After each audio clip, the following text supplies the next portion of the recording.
আসসালামু আলাইকুম দর্শক, জানাবো বেসরকারি শিক্ষা ব্যবস্থাকে জাতীয়করণ করার দাবিতে যে আজকে প্রেস ক্লাবের সামনে যে বেসরকারি শিক্ষকরা অবস্থান করেছেন সেখানকার তথ্য জানাবো। অর্থাৎ এই বেসরকারি শিক্ষকরা যে আশ্বাস পেয়ে তাদের আন্দোলন স্থগিত করেছে সেই সম্পর্কে আজকের ভিডিও থেকে জানাবো। অর্থাৎ কোন আশ্বাস পেয়ে আজকের আন্দোলন শিক্ষকরা বন্ধ করেছেন বা স্থগিত করেছেন সেটা আমি যদি আপনাদেরকে জানাই যে দেখেন, শিক্ষা উপদেষ্টার সঙ্গে বৈঠক ও আশ্বাস।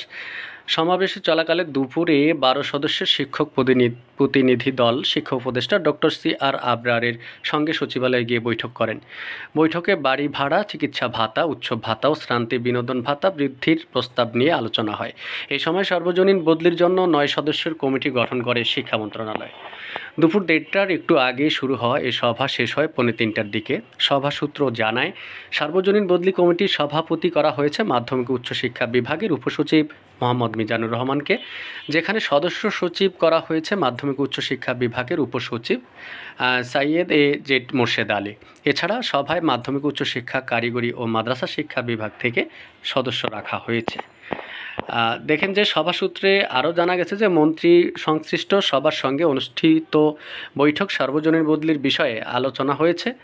পাশাপাশি বাড়ি ভাড়া কিভাবে বাড়ানো যায় সেই বিষয়ে শিক্ষকদের কাছ থেকে প্রস্তাব চায় শিক্ষা মন্ত্রণালয়, যা আলোচনা করে শিক্ষকরা মন্ত্রণালয়ে পরে জমা দেবেন। অন্যদিকে শিক্ষা মন্ত্রণালয়ের পক্ষ থেকেও আশ্বাস দেওয়া হয় যে বাড়ি ভাড়ার টাকা বৃদ্ধিসহ অন্যান্য বিষয়গুলো কিভাবে সমাধান করা যায় তা নিয়ে আলোচনা হবে। একটি সূত্র জানায় যে সভায় শিক্ষকদের দাবিগুলো মেনে নেওয়ার জন্য প্রাথমিক আশ্বাস পাওয়া গেছে, ধীরে ধীরে তা বাস্তবায়ন হবে বলে জানায় ওই সূত্রটি।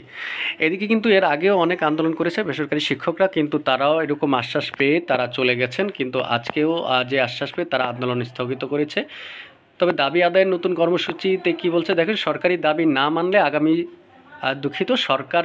মানলে আগামী 14 সেপ্টেম্বর অর্ধদিবস, 15 ও 16 সেপ্টেম্বর পূর্ণদিবস কর্মবিরতি এবং 12 অক্টোবর থেকে জাতীয় প্রেস ক্লাবের সামনে লাগাতার অবস্থান কর্মসূচি ঘোষণা করেছেন জাতীয়করণ সহ 5 দফা দাবিতে আন্দোলনের এমপিওভুক্ত শিক্ষকরা।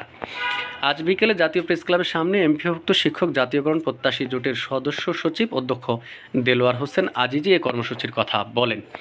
শিক্ষা উপদেষ্টা অধ্যাপক ডক্টর সি.আর. আবরারের সঙ্গে দেখা করে এসে দেলোয়ার হোসেন আজিজি বলেন, মন্ত্রণালয় আমাদের দাবির সঙ্গে একমত পোষণ করেছে। তারা বলেছে সব দাবি একবারে পূর্ণ করা সম্ভব নয়, এই দাবিগুলো পূরণে কী পরিমাণ অর্থ লাগবে তা নিয়ে অর্থ মন্ত্রণালয়ের সঙ্গে আলোচনা করবে। এইদিকে আজিজি আরও বলেন যে আমরা প্রস্তাব রেখেছি আমাদের বাড়ি ভাড়া পার্সেন্টেজ হিসেবে বাড়াতে হবে। মন্ত্রণালয় থেকে জানানো হয়েছে 20% বাড়ি ভাড়া বৃদ্ধির প্রস্তাব করে অর্থ মন্ত্রণালয়ে পাঠানো হবে। মন্ত্রণালয় চিকিৎসা ভাতা 500 থেকে 1000 টাকা করার কথা বলেছে। আমরা এই বিষয় নিয়ে বেশি কিছু বলিনি, আমরা বাড়ি ভাড়ার ওপর গুরুত্ব দিয়েছি। বাড়ি ভাড়া, চিকিৎসা ভাতা দ্বিগুণ করার প্রস্তাব। বেসরকারি শিক্ষা প্রতিষ্ঠান ও জাতীয়করণের দাবিতে আন্দোলনরত শিক্ষকদের বাড়ি ভাড়া ও চিকিৎসা ভাতা বাড়ানোর প্রস্তাব অর্থ মন্ত্রণালয়ে পাঠিয়েছে শিক্ষা মন্ত্রণালয়। এতে শিক্ষকরা এখন যে বাড়ি ভাড়া ও চিকিৎসা ভাতা পান তা দ্বিগুণ করার প্রস্তাব করা হয়েছে। আজ এমপিওভুক্ত শিক্ষা জাতীয়করণ প্রত্যাশী জোটের নেতাদের সঙ্গে বৈঠকে শিক্ষা মন্ত্রণালয়ের পক্ষ থেকে এ তথ্য জানানো হয়। বৈঠকে অংশ নেওয়া একাধিক শিক্ষক নেতা ও শিক্ষা মন্ত্রণালয়ের একজন কর্মকর্তা সমকালকে এই তথ্য নিশ্চিত করেন।